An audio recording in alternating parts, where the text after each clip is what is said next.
அருகே கிணற்றில் நீச்சல் கற்றுக் கொடுத்துக் கொண்டிருந்த தாயும் அவரது 2 குழந்தைகளும் நீரில் மூழ்கி உயிரிழந்த சம்பவம் சோகத்தை ஏற்படுத்தியுள்ளது. வேலூர் மாவட்டம் ஒடுக்குத்தூரை அடுத்த பிச்சநத்தம் பகுதியைச் சேர்ந்தவர் சுரேஷ். இவருக்கும் பவித்ரா என்பவருக்கும் திருமணமாகி 9 வயதில் ரித்திக் என்ற மகனும் 7 வயதில் நித்திகாஸ்ரீ என்ற மகளும் உள்ளனர். அழகான அமைதியான இந்த குடும்பத்தை இப்படி ஒரு சோகம் தாக்கும் என யாரும் எதிர்பார்த்திருக்க மாட்டார்கள். தற்போது பள்ளிகளுக்கு கோடை விடுமுறை விடப்பட்டுள்ளதா ரித்திக்கும் நித்திகாஸ்ரீயும் வீட்டிலேயே இருந்தனர். அவர்களை தாயார் பவித்ரா அடிக்கடி அருகில் உள்ள கிணற்றுக்கு அழைத்து சென்று நீச்சல் கற்றுக் கொடுத்து வந்துள்ளார்.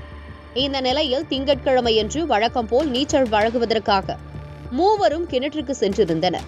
அங்கு உற்சாகமாக நீச்சல் பழகிக் கொண்டிருந்த நிலையில் எதிர்பாராத விதமாக 3 பேரும் நீரில் மூழ்கினர்.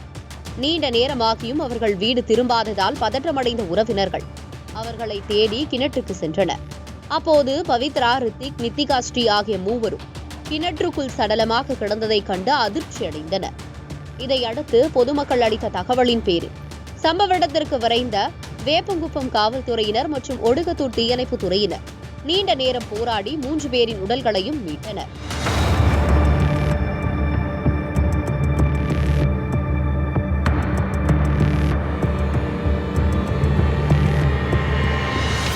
தொடர்ந்து பிரேத பரிசோதனைக்காக அடுக்கம்பாறையில் உள்ள வேலூர் அரசு மருத்துவக் கல்லூரி மருத்துவமனைக்கு உடல்களை அனுப்பி வைத்த போலீசார் சம்பவம் தொடர்பாக விசாரித்து வருகின்றனர். பள்ளிகளுக்கு விடுமுறை விடப்பட்டுள்ள நிலையில் குளிப்பதற்காக நீர்நிலைகளுக்கு செல்லும் மாணவர்கள் நீரில் மூழ்கி உயிரிழக்கும் சம்பவம் தொடர்கதையாக உள்ளது.